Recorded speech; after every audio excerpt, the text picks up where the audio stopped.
presented by Chiefs Focus.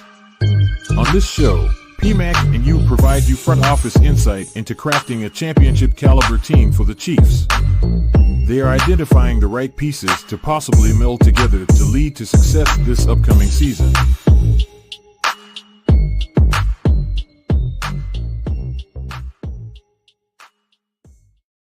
What up, though? This is the War Room with PMAC, presented by Chiefs Focus. And we are basically coming together, analyzing the Chiefs season, and seeing the things that can be done in an effort to make this team have its first ever three-peat, and really the first ever since the merger of the NFL and the AFL. So, without further ado, he's PMAC. My name is you. That's the letter, not the word. PMAC, how you feeling? I'm feeling good, Thiz, man. How you feeling? Man, it's been a busy morning, but I'm good. I'm good. Yeah, I noticed, man. Nice haircut, man. I appreciate it. Yeah, I need to get one. I need to get one because, man, I'm starting to look like a werewolf now, and can't do that in public and everything, especially when I'm going to these Christmas parties and everything. So, anyway, man, I want to say, everybody, man, thank you for joining us for another episode of the War Room with PMAC. I'm yours truly, Philip PMAC Magruder. The show is presented by Chiefs Focus, and that is you, Thiz.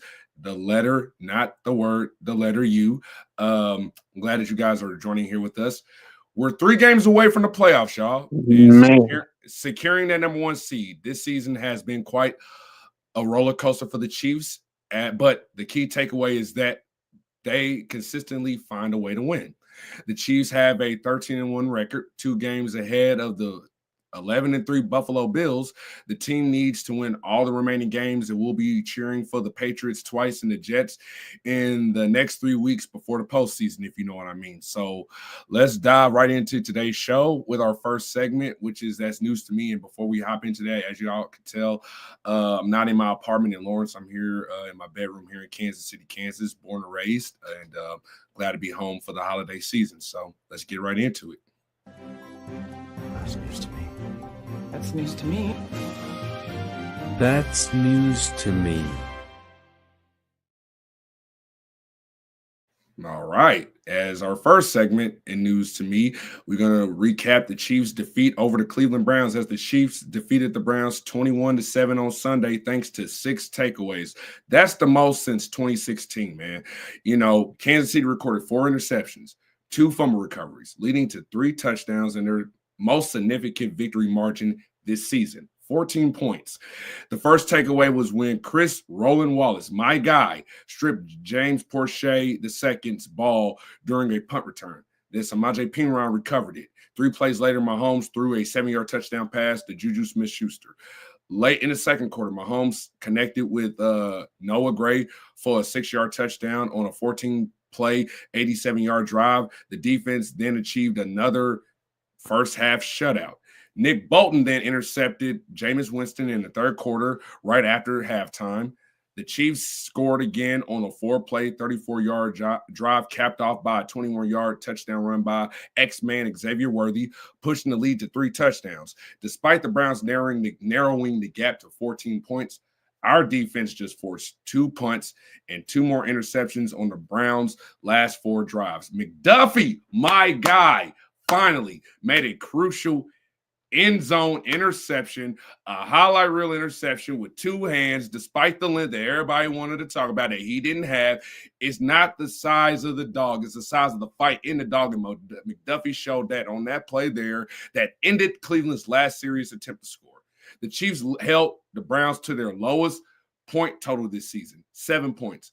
Their second lowest yardage, 311 total yards with 5 takeaways, 3 sacks, a turnover on downs. Cleveland entered averaging the 3rd highest yards per game since week 8, yet managed to score over 14 possessions. Score only once on over 14 possessions, right? So the Chiefs kept their 13th win alive with the lead in the AFC playoffs. We all know Mahomes had an ankle injury and Carson Wentz came in. Shamari Conner has a concussion and is been said that he's going to be out for tomorrow's game. Coach Reed said that, Mahomes will be ready, as we all know, and they said his status was going to be day-to-day, but we heard that term before, but we already know the news, and we'll get into that as the next segment. So what's your thoughts about this game, man?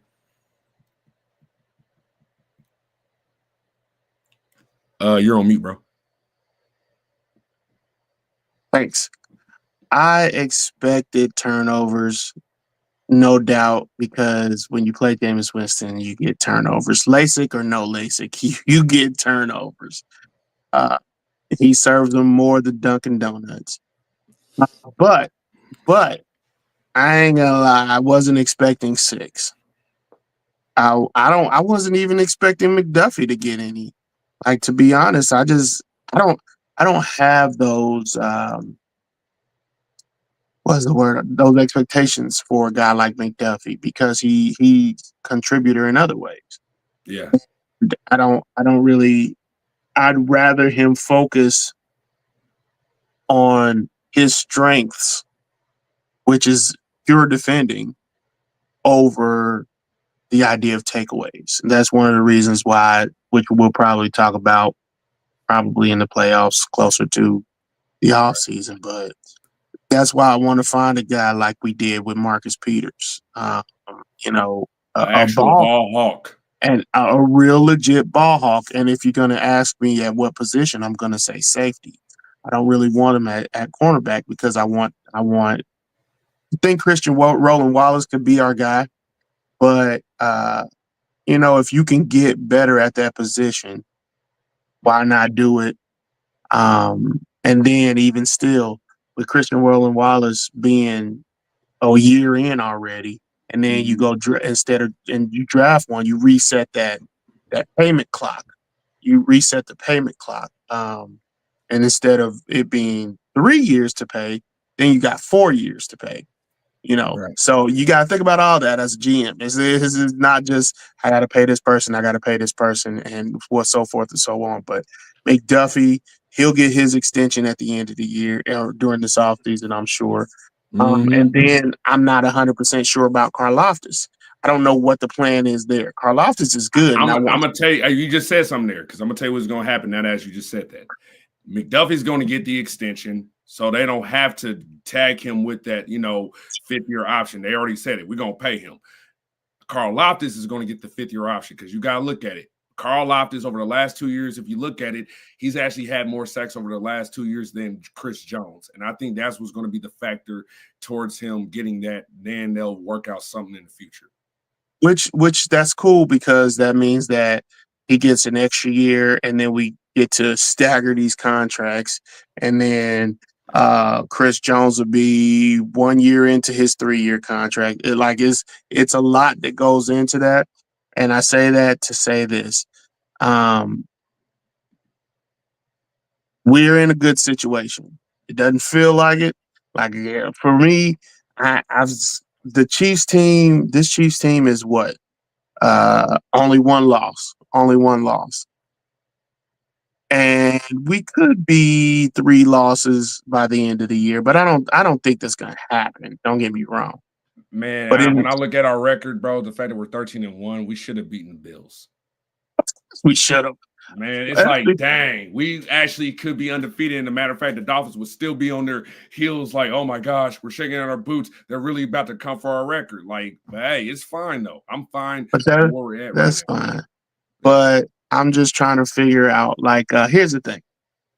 I'm okay with the wins that we're getting. And this one was I don't even want to say this last game was a huge game for the defense because let's be honest, we're talking about Jameis Winston. But when you do the things you're supposed to do against the guys you're supposed to do them against, it tells you something about the team. Because when you don't do those things, it's more indicative against the team, and then it starts looking like you're failing. And so you got to do these things. If you're expected to do them, you got to do them. If they didn't, let's say they only got 1 turnover. Yeah, it would have been great, but It's Jameis Winston. He throws 3 picks a game these days. We got bad Jameis on Sunday. That's what we got. We got bad Jameis on Sunday. So we held them to 7 points, even though Jerry Jeudy kind of cooked us a little bit, but who cares?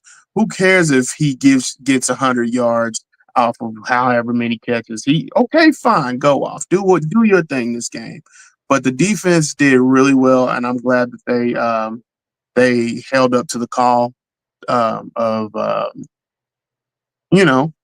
this is one of those games we could have overlooked, to be honest with you. But they didn't. Now, we'll talk about. I'll let you intro us into whatever we're talking about. But that's my take on the game.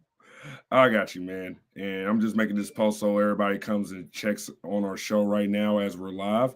And as part of the next segment, as we're talking about that, we're going to talk about the thing that everybody in the world has talked about. And as you've seen, I've been getting into these parlays. It's funny to me that majority of the world is banking on the Texans because of this particular situation as we talk about it. Mahomes and that left ankle. We all know that Kansas City is focusing on Mahomes' left ankle following his injury during the victory over the Browns. Mahomes tested the ankle on Tuesday with encouraging results, fully participated in practice. And of course, the team wasn't in full pass at that time, but it was announced yesterday by Andy Reid that he's playing. And it's not a shock. And our guy on the inside, as we all know here in Chiefs Focus, he already told us, and he even reminded me, because at first I thought, you know what, I'm okay if Mahomes plays or doesn't play. I was cool with Carson Wentz coming in because Carson's a pro. He can get it done. He's a former top 100 player, former MVP candidate. But this is the same Patrick Mahomes, everybody. Don't forget, the same three-time Super Bowl champion, MVP, who won the Super Bowl on a broken freaking leg against the Eagles, just like Kurt Angle, former WWE champion, one of the greatest WWE superstars or wrestlers of all time, who to this day argues, and he gets to argue that I won a gold medal on a broken freaking neck. So what makes you guys think that y'all are going to put all y'all chips on Houston? Oh, the offensive tackles of the Chiefs, that pass rush of Houston should get to them. Don't ever doubt against Patrick Mahomes. And y'all forgetting something.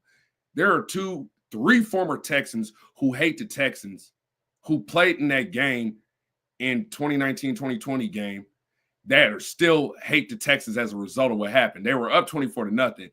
Now they're with us now. And one of them already said it, but it made me say he ain't the only one. Charles Omenihu, D-Hop, and Justin Reed. Y'all don't know what y'all getting yourselves into, so y'all don't need to stop worrying about Mahomes. Y'all need to worry about your former players who knows the ins and outs of y'all organization and even some of the players there. Y'all don't know what y'all getting yourselves into. So what's your thoughts, bro? I didn't think you were going to bring this up, and I'm glad you did. I actually forgot about Omenihu being with the Texans.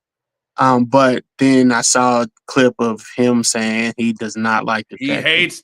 He hates them. I was like, oh yeah, hates them. And the thing about it is, these guys were in there when it was as toxic as it could be. It was D-Hop got traded because of Bill. I call him William O'Brien. William O'Brien. William O'Brien. But Mr. Argue with Tom Brady on the sideline, Bill O'Brien. Mr. Argue with everybody on the sideline. I fucking love Rick Ross. Yeah. What you guys looking at? I love Rick Ross. D-Hop was probably like, man, whatever. But I'm gonna be honest with you. I don't remember Omenihu's time with the Texans. I knew he was part of it, but I just don't remember his time. And I think they all experienced Bill O'Brien. Mm-hmm. And Bill O'Brien was as toxic as they come. He was as toxic as they come. So and Justin Reed was there. Was D-Hop there for that too? I don't think so. Yeah. D-Hop was there. Like, dude, D-Hop was on that team when they were up 24-0 on us. Man. D-Hop, Justin Reed, and Omenihu were on that team. Man. When Deshaun Watson leading the team. Hilarious stuff. That game was of legendary proportions. Dude, I Legendary. was getting ready to quit my job on the spot, bro, because I'm like, man, I'm tired of us losing like this. But something in my voice said, no, you get out there, you get your fans going. Arrowhead, man, come on. It's still Look, early. It's still early. And we you know what happened. 2019 made me the 2019 playoffs made me stick around to the end of the 2020 Super Bowl, which I didn't want to. But Right. Patrick Mahomes did what he could. But anyway, that was oh man, good times, and Good times, bro. Oh man, you have it no is idea. good. It is good to see that we got three guys. I'm sorry, that are motivated as motivated can be to avenge themselves, as it were. I don't.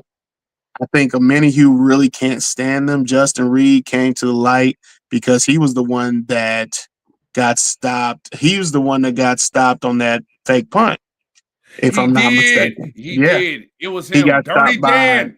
Dirty Dirty Dan. Dan of all people. Yeah, so he was very much so part of that, and so I'm looking forward to seeing these guys. They will be elevated to play. But they will be amped up to play. But the thing about it is, with these kind of games, you can tend to want to overplay things when you got motivation like that to play against these guys. Yeah. So my thing is, I'm hoping that they're able to calm themselves down and be able to play with a clear mind and play the best that they can do. Play fast, play loose, play free, and keep that moving. Absolutely. And speaking of playing fast, we're definitely going to have some reinforcements also coming back to, as the Chiefs reported on Tuesday, that Hollywood Brown fully participated and he will be active for the first time since that preseason week 1 when he got hurt in the first 2 snaps of the Chiefs and Jaguars game. So Brown has been sidelined for the first 14 games this season due to the midseason surgery on his left shoulder. However, he is going to be coming back tomorrow, and Andy Reid told Adam Tiger that Brown could play this Saturday, but he unlikely might play a light load. But as he transitions, this will provide the Chiefs with that deep threat they have missed all season, especially now that you have Worthy and you have D-Hop. And we're waiting for this to get back on for a second here.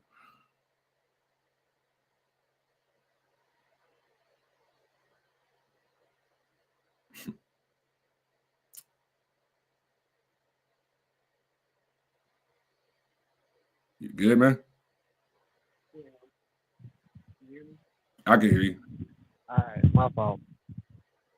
My fault. Something happened. I don't know what happened, but continue. I'm sorry.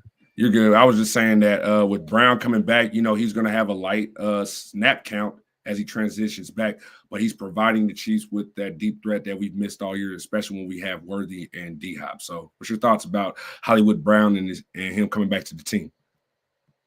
Hollywood Brown, I think it's going to be a breath of fresh air. I don't necessarily believe that it'll be the long ball like it was.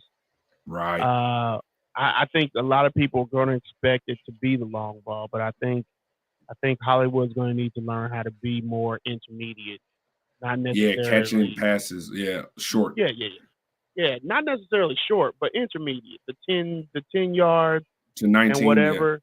Yeah, stuff like that. That way he can work himself back into the speed aspect of it, and then we can, as an offense, work our way back into the speed thing of it, because him being out and same with Rashid, it kind of stunted the growth at the time of the team, the offense as a whole.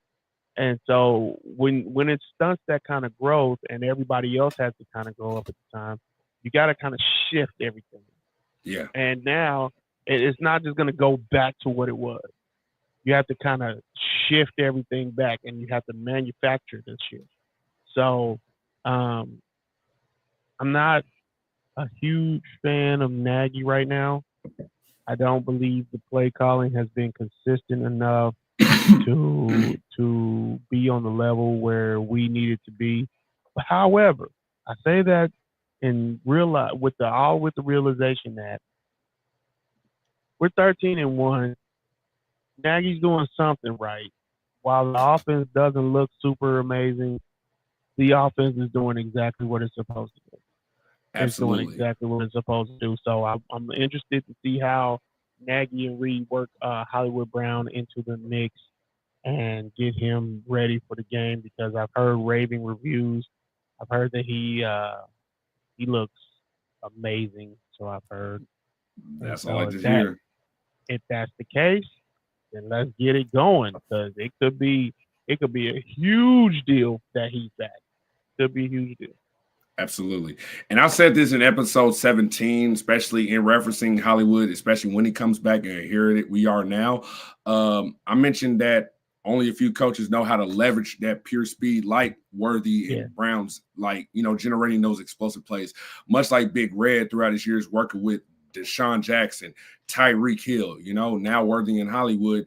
The team's victory is primarily due to Big Red and even Matt Nagy's game planning around those guys. And now with Brown back, it's going to make it a lot better with those free releases for those receivers right from the line of scrimmage. With those guys, they open up the opportunities for D-Hop. Now Noah Gray, who has more touchdowns than Kelce, and even Travis Kelce now going to the postseason. Don't sleep on Travis Kelce in the postseason. And I did say this. I said this too in the other previous episode. I wouldn't be surprised if Kelce has over 700 yards. And where is he at? 709 yards receiving. And there's still 3 games to go. He's right there. He's right there at that mark at 35 years old, like Jason Witten years ago when he played with the Dallas Cowboys when Dez Bryant was the number 1 targeted guy. So kind of like what the Chiefs could do now going forward, just like what Mike McDaniels did with Tyreek Hill and Jalen Waddle, the cheat motion, to create distractions for those guys, especially for our guys. When you combine these familiar tactics with a guy like Mahomes, defensive coordinators are bound to face significant challenges like, they're going to be up all night trying to figure out how to stop that. You got Worthy, who's a once-in-a-lifetime talent, who poses challenges across the field, and his influence now is about to grow now with Hollywood Brown back in the lineup. And that's just my thoughts on that. No doubt. Worthy has had to grow up real quick. He didn't get the opportunity, similar to Rice.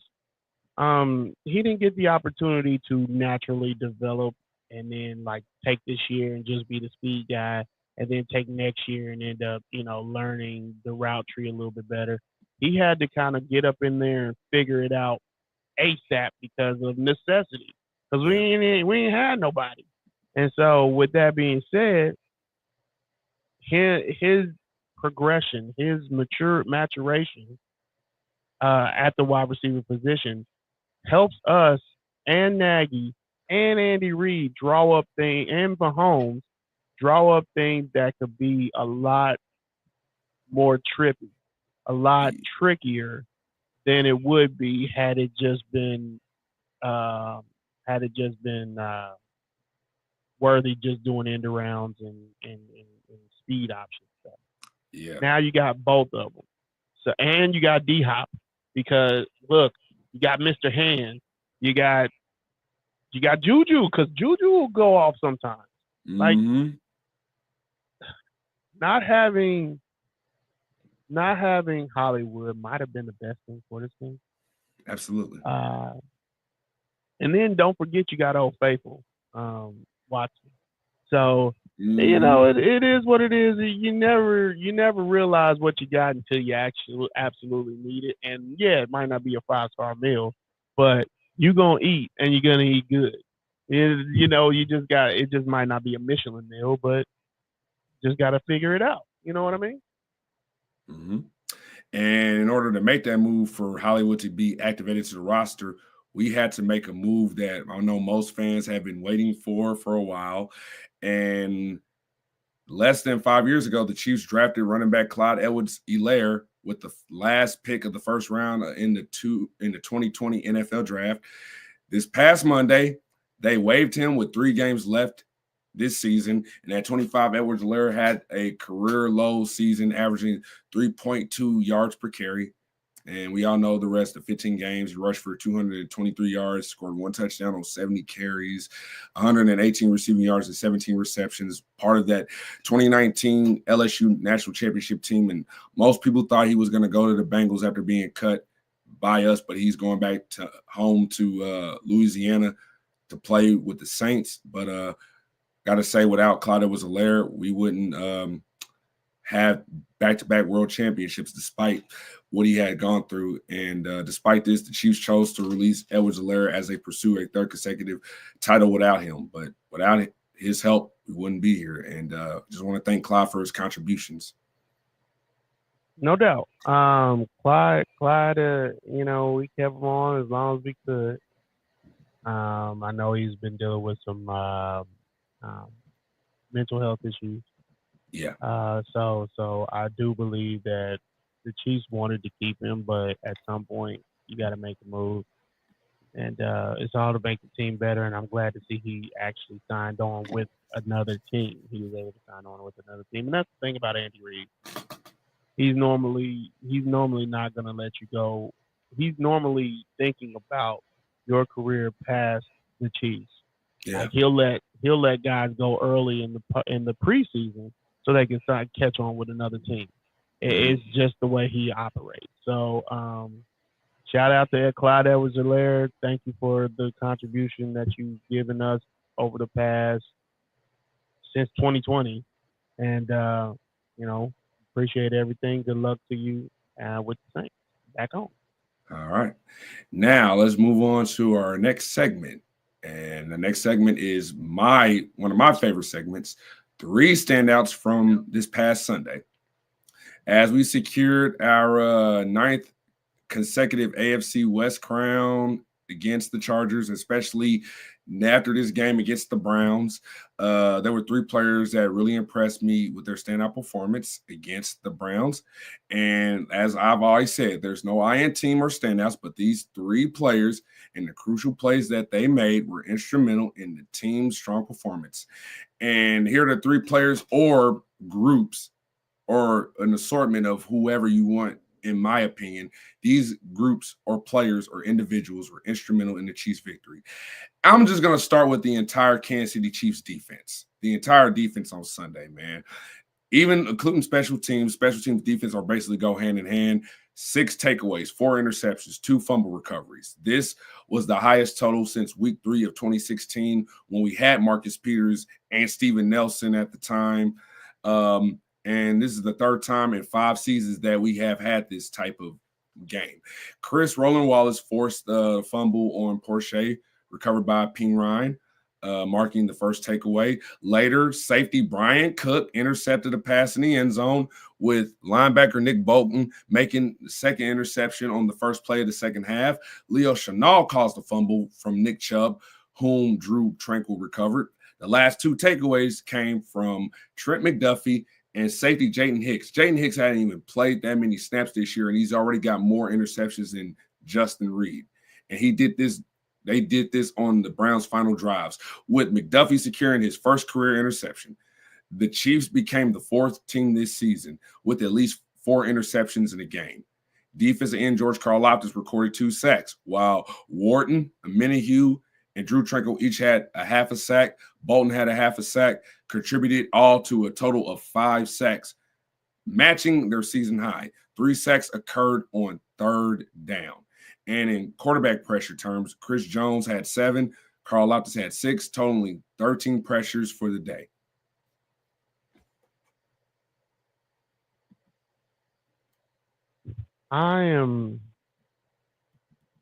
That game was weird to watch.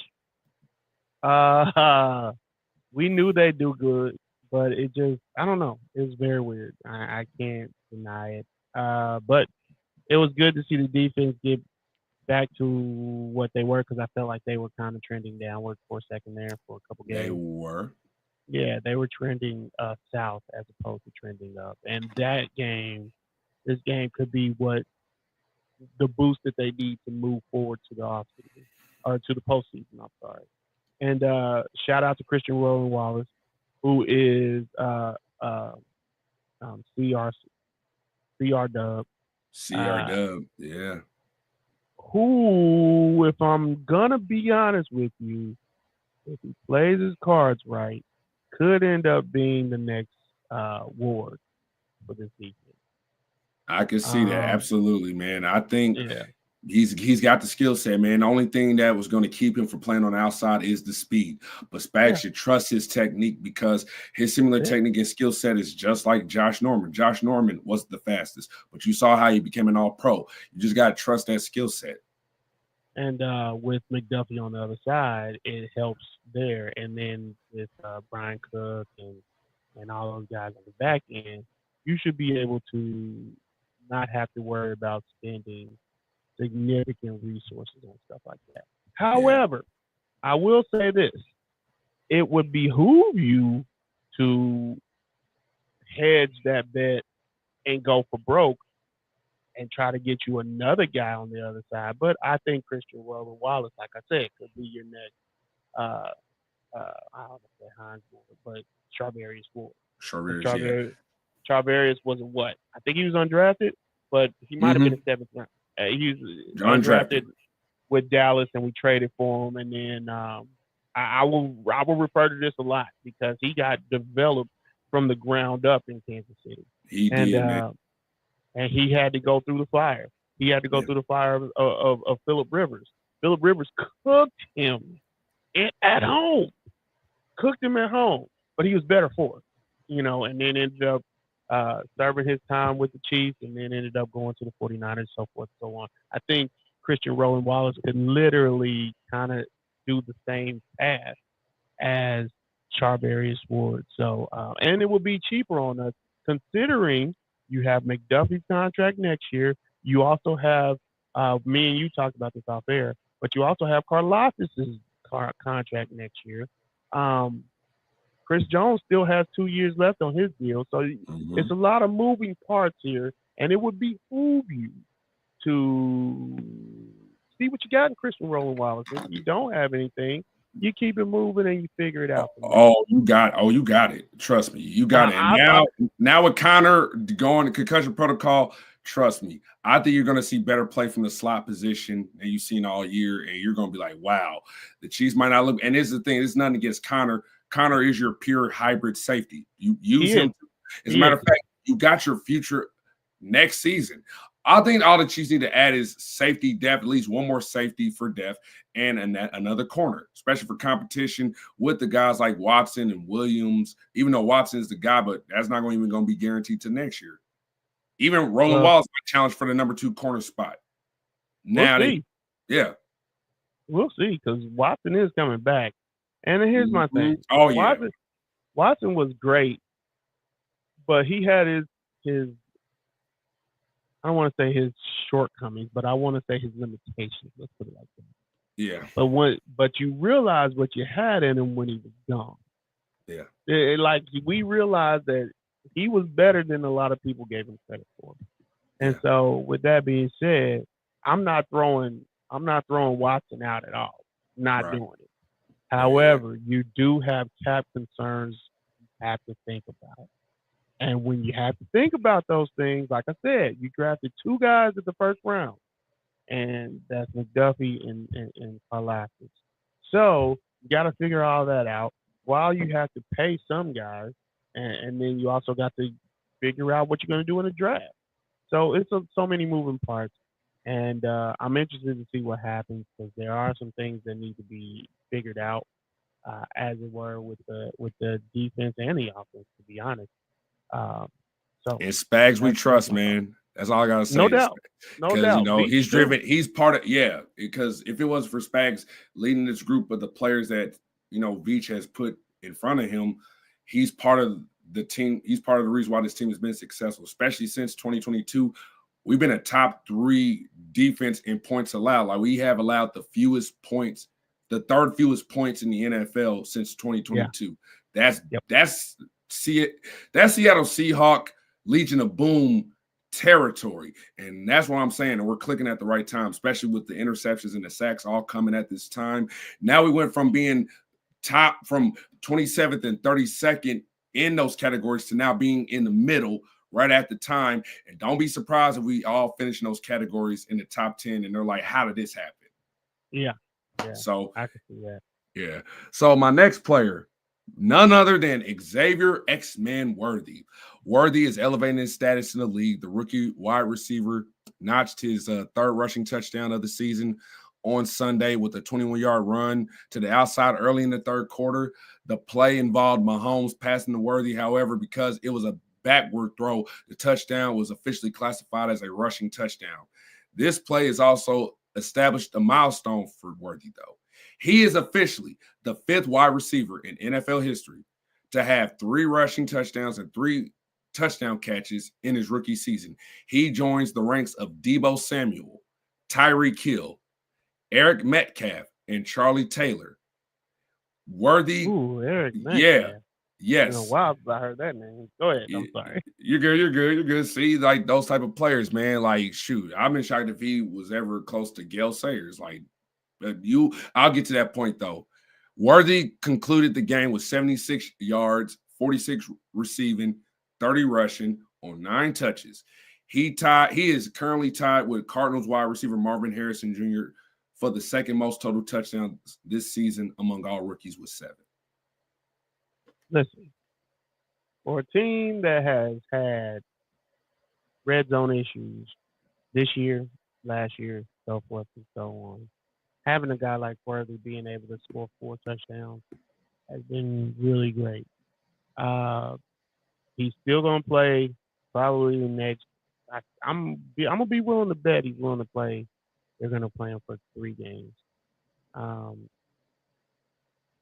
I'm looking forward to his progression. Like I see the different routes that they have him run, and his vision's getting better. He needs a little bit more body control, but I've seen him get better and better as the year has gone on. So I'm looking forward to seeing what special things they have for him, especially with the other speedster on the other side, because it's going to take so much attention away from him that he might be wide open.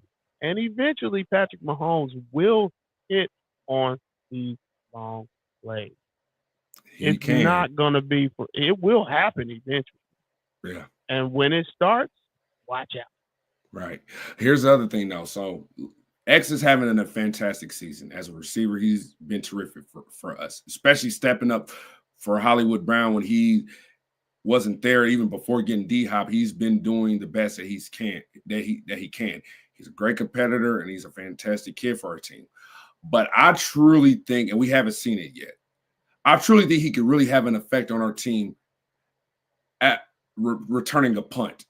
And I had to ask one of our guys on the inside, and I asked him, I was like, bro, now that Hollywood is back, do you think that this opens up X-Man for an opportunity to return a punt? And he said, on the inside, they've been talking about it.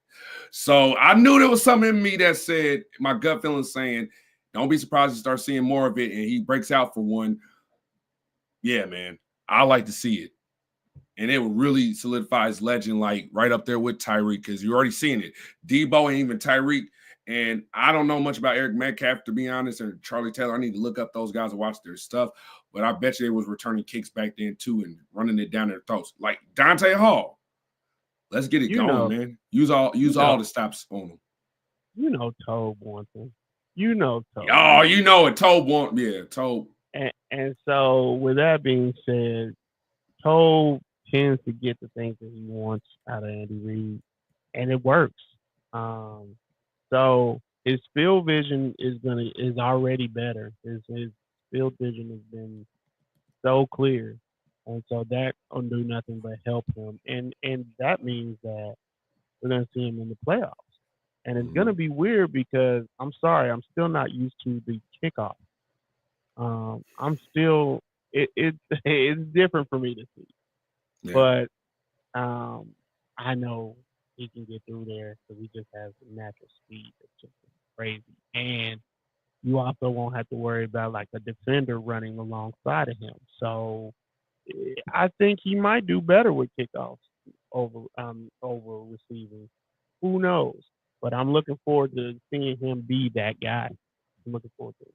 That's good. Yep, me too, man. So, and last but not least, my third and final standout from Sunday. And this guy has just really been on a tear, man. And I'm shocked to see it, man. I wish I could put D-Hop on this list. D-Hop was on my list last week because he's really impacted the team, and he's also opened this guy up. Tight end Noah Gray scored his 5th touchdown of the season. He caught a 6-yard touchdown pass to cap off that 14-play, 87-yard drive late in the second quarter. This marks Gray's 5th touchdown over the past 5 weeks. The third-year player from Duke has already set career highs with 37 catches, 420 yards receiving, 25 receiving first downs. And if you look at his first downs and Kelsey's first downs, Kelsey has 40 receiving first downs. You combine those together, that's the most total first downs by a tight end duo. So that makes them the best tight end duo. And Gray has, as you see, 5 touchdown catches this year. When they paid Noah Gray, originally when they paid Noah Gray, I was like, okay. And I kind of wondered why a little bit. Mm-hmm. Not because he sucks necessarily, Right. but I hadn't seen the production to this point to merit an extension. Right. But I know they wanted to use the tight ends more. And obviously our guy who we drafted this year, Wiley, is not quite up to speed quite yet. But he'll get there. He'll get there. Noah Gray has been nothing short of amazing since he got that extension. Oh man. It's like the Chiefs put faith in him, and it just soared since. I'm not saying he's gonna ever be a 1,000-yard guy. He's not gonna be Travis Kelce. So anybody who thinks that, you're freaking fooling yourself. Because I know how it was losing. Tony Gonzalez going to Tony Moyaki, and everybody just swore up and down it was going to be the next coming. I hated that, bro. When Tony left, bro, I was like, man, Pioli, F him, man. I was like, F Pioli, bro. Straight up. Everybody swore Tony Moyaki was going to be the new Travis. I remember that. I was like, get out of here. Yeah, it's not going to happen. However, he could be an amazing role player, and he has been an amazing role player to this point. And yeah, man, he has earned the trust of Mahomes. He gets open where you wouldn't have normally imagined him being able to get open. So, and nobody's thinking about him. Defenses aren't really thinking about him, and he's figuring out how to use his strength and his speed to his advantage against insufficient defenders. So, shout out to Noah Gray. Absolutely, man. And just seeing him step into his potential as the potential number 1 tight end after Kelsey eventually retires is enjoyable, man. And I think Veach recognized that side of Noah Gray in those Duke tapes, and we're seeing it right now. And we're seeing what Veach saw on those tapes as right now. And as you're seeing him having this breakout season, he's like the office equivalent of what Turk Wharton is doing on our defense. And now you can use more tight end sets, in which opens up Kelsey or Gray in the passing game, and it provides an extra blocker. It provides an extra blocker to enhance run plays, in addition to, the zone runs. A second tight end supports the counter gap run scheme runs and traps, making our run game more unpredictable for the defense going forward. So that's what I love about this. Just like I said in the past, we got to use more tight end sets. And with the D-Hop edition, that's what I loved about it. Like, use more of the 2 tight end sets, and it's worked. And Mahomes has thrown less interceptions like he did in the first 6. So, yep, absolutely. Good point. Yeah. All right. And we are at our final segment of the show. And this is important because these are the things that could be key to beating the Texans tomorrow. 3 keys to victory over the Texans. The 13-1 Chiefs return to GEH Field at Arrowhead Stadium this Saturday for the final home game of the regular season before the playoffs. They will face Yep, they will face the 9-5 Texans. With 3 games left, the Chiefs aim to secure the number 1 seed in the AFC playoffs. As always, I want to highlight 3 keys to victory that will help the Chiefs regain that momentum going against the Texans and trying to finish out strong.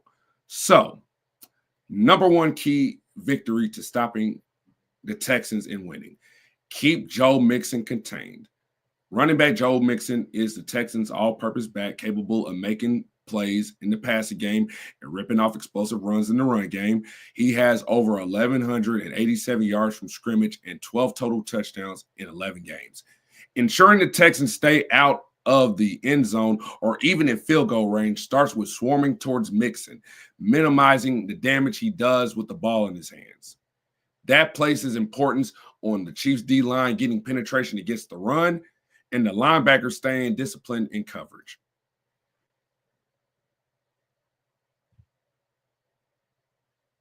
The Chiefs have been putting. I'm sorry that I had to do the pause there, but the Chiefs have been putting great emphasis on stopping the run. They have. But Joe Mixon's different. Yeah. Joe Mixon's different. By him catching passes. Yeah. About that. Consider that as a situation. So, yeah, we definitely need to worry about Mixon. Because that also helps run the clock out. Very much so with the run game. And it also helps them keep the ball away from Patrick Mahomes. Now one of the things I can't stand about what the loss of the Bills loss really, it didn't expose anything in my opinion, but it did expose how to win against the Patrick Mahomes. And that's to not let him have the ball. And if anybody has learned anything from that, you have to play 60 minutes of football, sometimes more further than that, and then you have to keep the ball away from Patrick Mahomes, which sometimes means going for it on 4th down and making sure you have it. Like it sometimes means that. And when the crucial times of the game, you cannot be timid. And Joe Mixon helps you in that aspect. So you got to make sure you contain him, and that's a valid point. Absolutely. So, and not only we got to stop Joe Mixon, we got to stop this other guy on the Texans, and he's just as big as a threat. Probably might be more of a bigger threat than Mixon. Don't let Nico Collins get going either. Wide receiver Nico Collins has been C.J. Stroud's top target, catching 53 catches for 849 yards. That's basically 16 yards per catch. And 6 touchdowns in 9 games. He's averaging 94.3 receiving yards per game. That's close to 100 yards per game.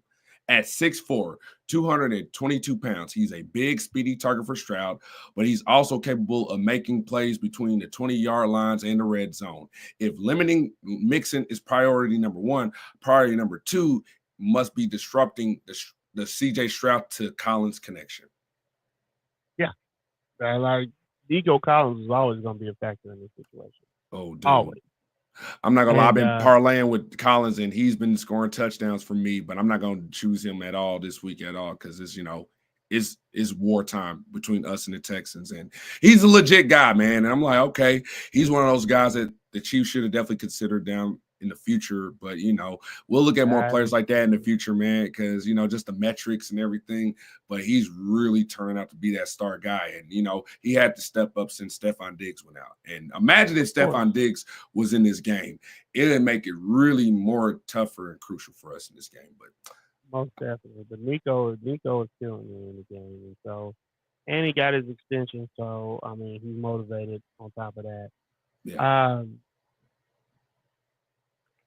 I had a stat, but I couldn't find it where I put it. I don't know where I put it. But if we could find a way to stop the run game and stop the pass, it would be nice. But I doubt that you'll be able to do both. Yeah. And so if one goes over the other, pick your poison. Whichever one you think will be the biggest deal. Honestly, I do believe that's going to be Mixon because running the ball runs the clock.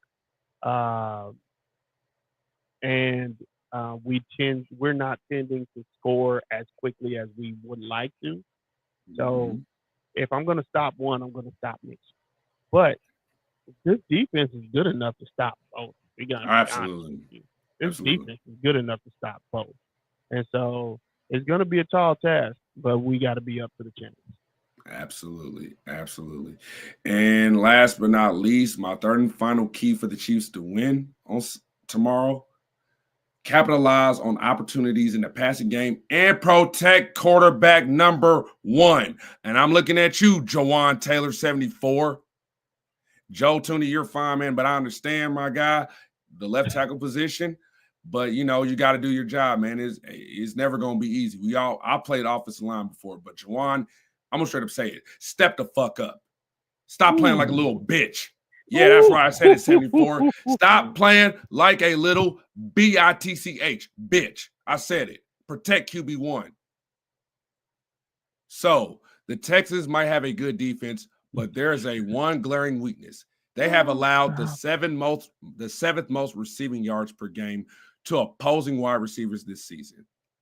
From quarterback Mahomes, lousy ankle or not, to the pass catchers, taking advantage of that requires playing as close to mistake-free as possible. And once again, offensive line, do your job. Looking at you, Joe Tooney, you got it. Jawan, I'm looking at your ass. Do your job, and we walk out of Arrowhead Saturday with the W. I'm sorry, Jawan. I'm not hating on you calling out Jawan. I'm not hating on you calling out the offense, but this also needs to be placed at the feet of the head coaches, of the coaches in general. Like, I understand. We don't have the speed guys that we want, but now Hollywood's back. So now you need to get less longer developing plays. You need more quick route options as opposed to the plays that take 3 full seconds to develop. I know we got older guys on our team, and then Worthy, and Worthy's inexperienced as far as body control sometimes. But now you got Hollywood, so hopefully that'll be able to get to open up the offense to where it's like 1, 2, 3, bam, 1, 2, 3, bam, and then Mahomes can work through his progression since he doesn't have to. The idea is not to have him worry about his feet so much as worrying about going through his progressions and hitting the right target, because of moving the offense and moving the ball down the field so quickly, because I feel like these plays are just so slow developing. It's just, to me, it feels like the offense needs an enema. I said it for the past 3 to 4 weeks. And this could be the catalyst to get the enema in the offense, where you got Hollywood back, you got Patrick Mahomes on a bum ankle, and you need him for the playoffs. So that means that you need to just figure out a way to do a 1, 2, 3, bam, ball out of the hand. A situation like that. 1, 2, 3, out. 1, 2, 3, out. 1, 2, 3, out. Exactly. Richard Sherman said the same thing about Patrick during the Super Bowl against the Buccaneers. He said that's what Patrick should have done, even with that offensive line. 1, 2, 3, out. Get that ball out. Yeah. Get back to that concept. Yeah. And you can't be sitting here trying to extend plays, because that's where you get hurt. And I don't want you to see. It doesn't have to be forever, just for now. And then when you start seeing them biting on plays that would have, because in about a second quarter, they're probably going to start playing in a little bit. And then maybe you can start doing longer developing plays. But for right now, you need to start 1, 2, 3, bam, 1, 2, 3, bam, 1, 2, 3, bam. We're gonna have to adjust. I'm fine with Pat doing that, and I want Pat to do that if he has to going forward. But that's why I called out Joanna. Excuse me for saying that. And this is me as a black man with autism. No, I'm not gangster. I'm not none of that. But I'm just gonna keep it real for you, my guy. You're getting paid $20 million a year. You're not being paid $20 million a year to let Pat get hit and have a messed up ankle, my guy. If you could protect Trevor Lawrence, you could protect Patrick freaking Mahomes, my guy. Don't be like SGA from the Oklahoma City Thunder, who said, I'm mad that we didn't get the $300,000. Who cares? It's the NBA Cup. You could have said, I'm sorry I let my city down. I'm sorry that we didn't get the job done. But you said the money's more important to me. If that's all you want, then get the hell out of here. We don't need that. We want winners. We want guys who we pay to win games, just like Noah. Noah's being paid to win. You're not being paid to let Patrick Mahomes to get hit. Do your job, and that's all I got to say. I mean, I'm pretty much done myself. So. Yeah. All right, man. Well, I don't have anything else. I'm not going to say any parlays or nothing like that, but just everybody enjoy the holiday season. Got a big game tomorrow. And then after that, 4 days after that, the Chiefs got a game on Christmas. So it's straight back to practice after this game tomorrow. And the three-peat is inevitable. That's all I got to say. Yes, sir. Like Thanos. Yes, indeed. It is inevitable. Yeah. So, all right. For P-Mac, for myself, for Chiefs Focus, we are out. Deuces. Deuces.